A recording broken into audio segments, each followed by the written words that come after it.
Здравствуйте, ребята! Я Нурбисова Ивановна Штукаевна, учитель математики средней школы-гимназии номер 14 города Таткурган Алматинской области. Добро пожаловать на онлайн-урок.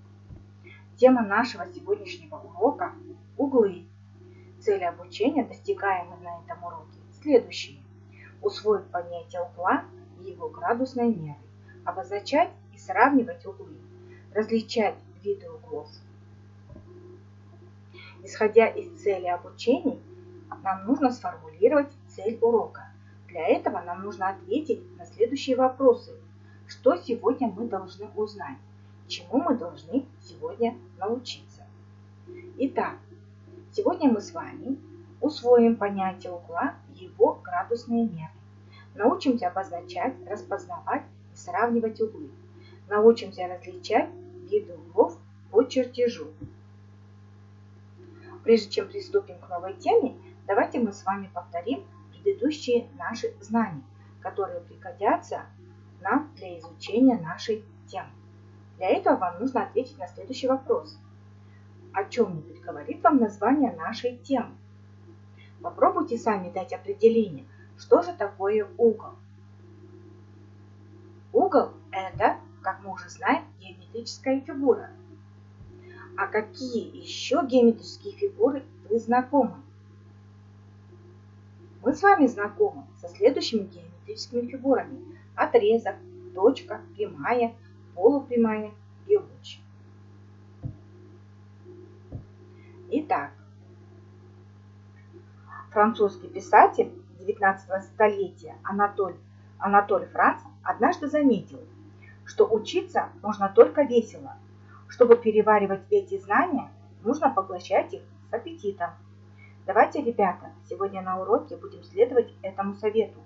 Будем активны, будем поглощать знания с большим желанием, потому что они пригодятся вам в дальнейшей жизни. Желаю вам хорошего настроения.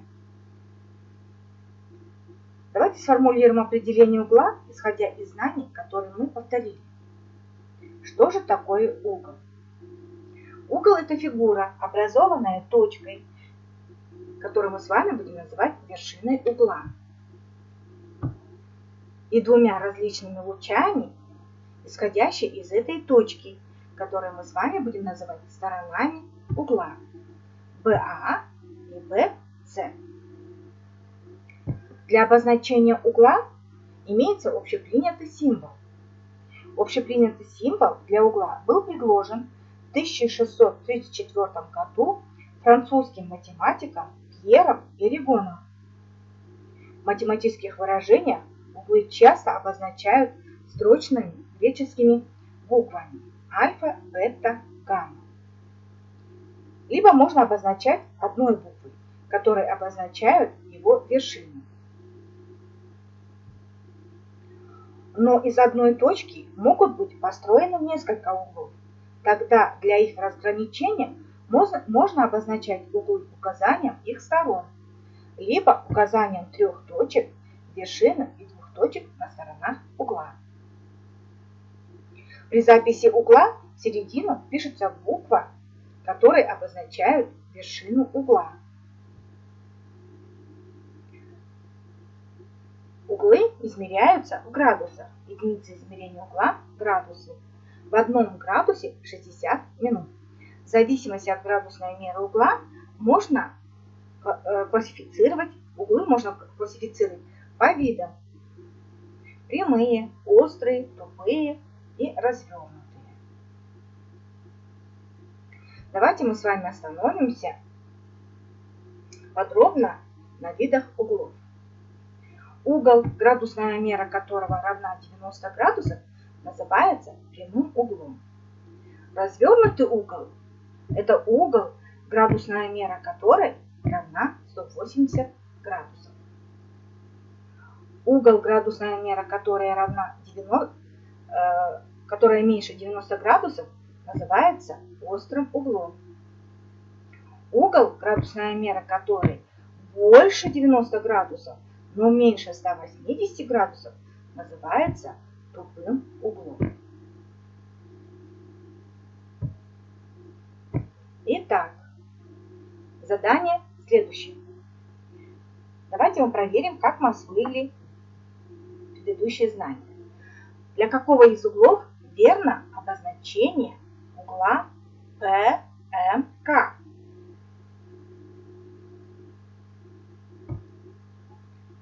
Если у вас отмечен рисунок Б и рисунок Д, то вы молодцы. Следующее задание. Используя рисунок 2, выпишите все острые и тупые углы. Давайте проверим.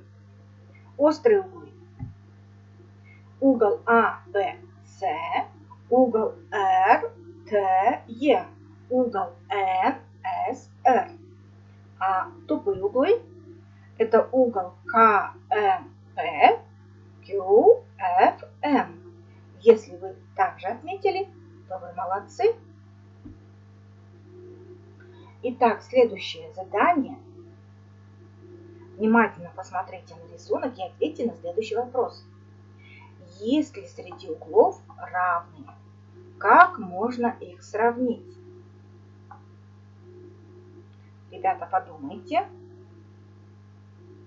Итак, возникла проблема. Как же сравнить два угла? Чтобы сравнить два угла, нам нужно один угол наложить на второй угол так, чтобы они совпали. Если они совпадутся, то эти два угла называются равными. Ну а если же они не совпадутся, то один угол будет больше второго угла. Но не всегда же мы с вами можем так сравнивать углы. Поэтому мы с вами будем в дальнейшем использовать инструмент, который называется транспортир. Транспортир – это специальный чертежный инструмент для измерения углов. Давайте, ребята, подведем итог урока. Что мы сегодня узнали? Для этого нам нужно будет, используя вспомогательные предложения, восстановить предложение. Каждый угол имеет определенную градусную меру. Да, градусную меру больше нуля. Равные углы имеют равные градусные меры. Развернутый угол равен 180 градусам. Тупой угол больше прямой, но меньше развернутого угла. Молодцы, ребята! Если вы также ответили, то вы молодцы. Итак, в заключение мне бы хотелось узнать у вас, достигли ли мы с вами цели урока. Кто считает, что не достиг цели, рекомендую прочитать тему с учебника на странице 90. И домашнее задание с учебника на странице 91, номер 870. А также дополнительно я вам предлагаю задание номер 2. Назвать углы, определить вид каждого угла. Итак, на этом урок закончен. Спасибо за внимание. До свидания.